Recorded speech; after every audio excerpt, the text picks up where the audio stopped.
Shalom, selamat mengikuti renungan hari ini. Sebelumnya kita berdoa.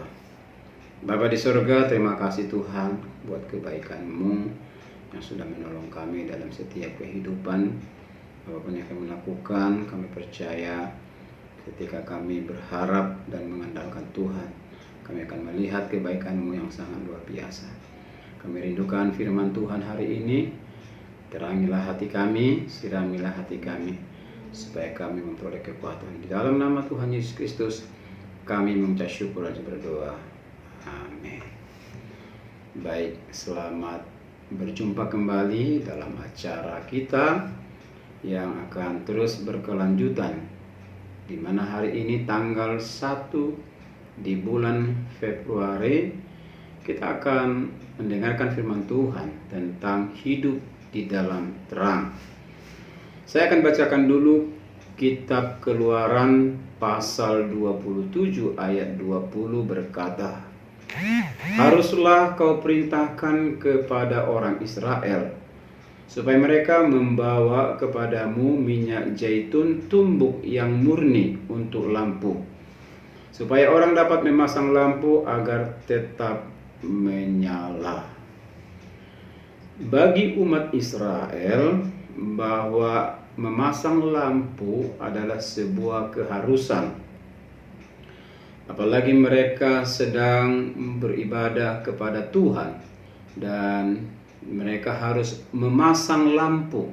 Dan lampu tidak mungkin bisa menyala tanpa ada minyak. Itu sebabnya mereka menumbuk zaitun yang murni sampai menghasilkan minyak. Dan minyak itulah yang mereka isi ke setiap lampu dan lampu itu menyala.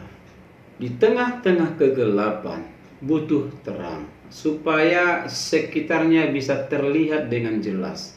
Bangsa Israel pun mereka beribadah butuh lampu sebagai penerang supaya mereka bisa beribadah dengan sungguh-sungguh kepada Tuhan. Nah, Bapak Ibu yang dikasihi Tuhan, hari ini kita sedang mendengarkan firman Tuhan tentang hidup di dalam terang. Di dalam terang artinya tidak ada yang kita tutup-tutupi. Di dalam terang artinya kita berjalan di jalannya Tuhan. Karena ada banyak jalan. Ada orang berjalan dalam jalan yang besar, ujungnya maut. Tetapi ada orang berjalan di jalan yang sempit, ujungnya masuk surga. Makanya ada pujian anak-anak sekolah minggu yang berkata, "Di dalam dunia ada dua jalan, lebar dan sempit, mana kau pilih? Yang lebar api, jiwamu mati, yang sempit itu jiwa berglori." Kira-kira begitu. Tetapi saya mau katakan kepada saudara bahwa di dalam hidup kita sebagai anak-anak Tuhan, sudah Tuhan tetapkan jalan untuk kita lalui. Memang kelihatan jalan itu sempit. Kenapa disebut sempit? Karena ketika kita terima Yesus sebagai Tuhan dan Juru Selamat, kita harus berjuang menanggalkan kemanusiaan lama kita, menanggalkan sifat-sifat kedagingan. Sementara kita hidup di dalam dunia dengan segala keinginan daging, keinginan dunia, itu ada dalam diri setiap manusia.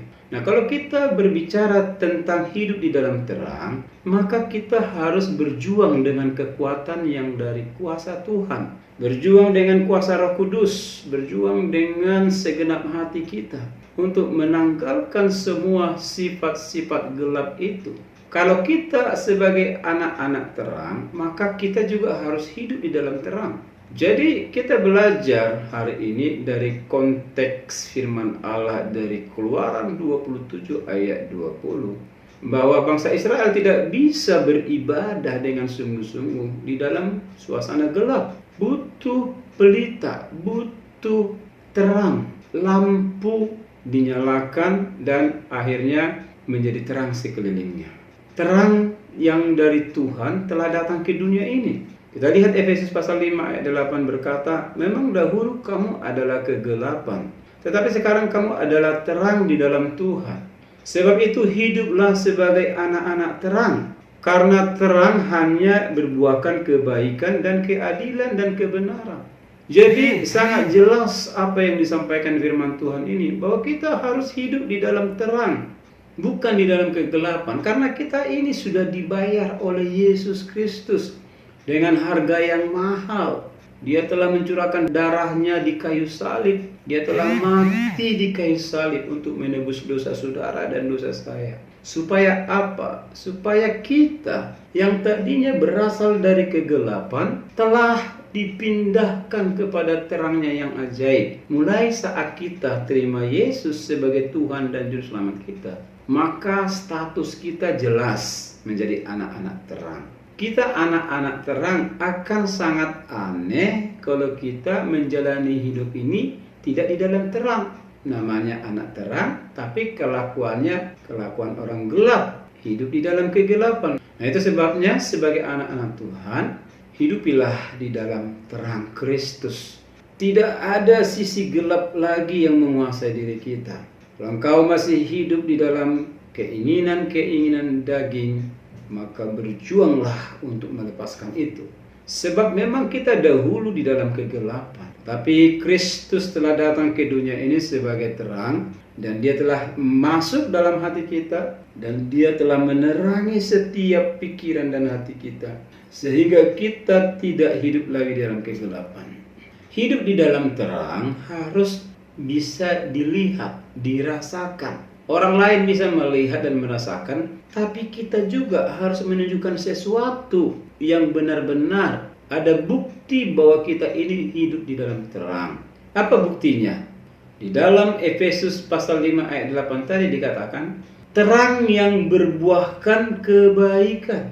Jadi sebagai bukti bahwa terang Tuhan ada dalam hati kita, dan kita menghidupi terang itu, maka akan muncul kebaikan.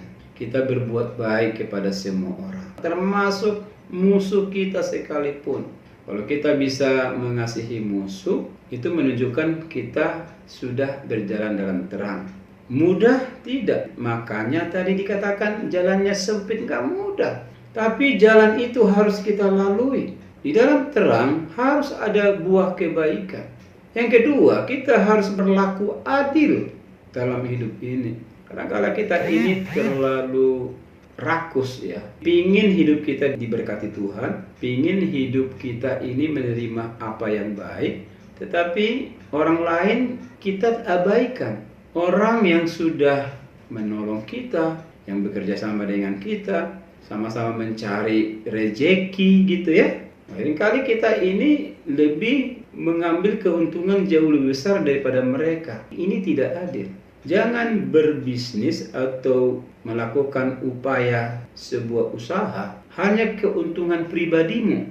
Dan kalau engkau mengabaikan orang lain melarat, orang lain miskin, orang lain engkau peras tenaganya, engkau bayar dengan sangat murah, tapi giliranmu untuk mencari nafkah, engkau akan mencari keuntungan sebesar-besarnya. Tidak ada keadilan di situ. Jadi anak-anak Tuhan atau orang Kristen yang hidup dalam terang, dia akan berlaku adil.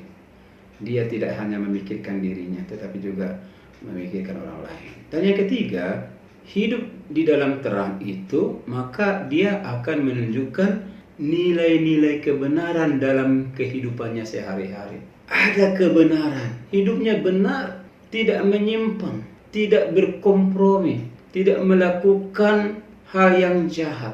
Orang yang hidup dalam kebenaran, dia tahu jalan itu. Dia tidak berkompromi dalam arti tidak ada di jalan-jalan orang jahat. Pikirannya, hatinya, langkahnya selalu benar, lurus jalannya.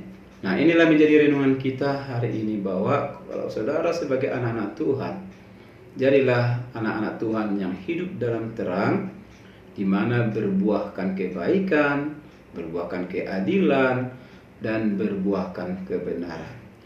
Terakhir dalam 1 Yohanes pasal 1 ayat 5 berkata, dan inilah berita yang telah kami dengar dari Dia, dan yang kami sampaikan kepada kamu, Allah adalah terang, dan di dalam Dia sama sekali tidak ada kegelapan. Jadi kalau kita ini anak-anak Tuhan, anak-anak yang diselamatkan oleh Kristus dari kegelapan dan telah kita diangkat, dipulihkan menjadi anak-anak terang. Karena Allah Bapa kita itu terang, maka anak-anaknya juga terang. Dikatakan di 1 Yohanes 1 ayat 5 ini berkata bahwa Allah adalah terang dan di dalam Dia sama sekali tidak ada kegelapan. Kristuslah terang itu, dan kita harus meneladani Kristus, di mana jangan sampai kita menghidupi kegelapan. Kalau ada sisi-sisi gelap dalam hidupmu, perbuatanmu, tingkah lakumu, orang lain mungkin tidak akan melihat. Kalau lakukan sesuatu yang jahat, sesuatu yang bertolak belakang dengan firman Allah, maka Tuhan melihat dan Tuhan memberikan jaran kepada orang-orang yang tidak taat. Itu sebabnya saudaraku, mari kita mau bangkit, kita mau menghidupi hidup ini dengan hidup di dalam terang. Periksa hatimu, periksa perbuatanmu, periksa perkataanmu, periksa semua yang ada dalam hidupmu. Bahwa engkau sudah diangkat Tuhan menjadi terang, menjadi anak-anak terang. Maka jadilah pembawa terang di tengah-tengah dunia ini. Dengan hidupmu, dengan keberadaanmu di muka bumi ini, kemanapun engkau melangkah, dimanapun engkau berada, maka terang Kristus menyinari sekelilingmu.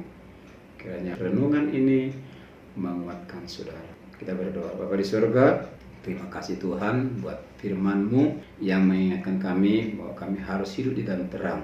Karena Allah Bapa kami adalah Allah yang pembawa terang, bahkan Kristus adalah terang dunia, dan kami juga anak-anak-Mu adalah anak-anak terang, dan kami mau menghidupi kehidupan kami di dalam terang Kristus. Terima kasih Tuhan, mampukan kami, kuatkan kami dalam nama Yesus. Haleluya.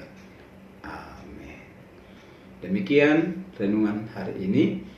Sampai jumpa di session berikutnya. Tuhan Yesus memberkati.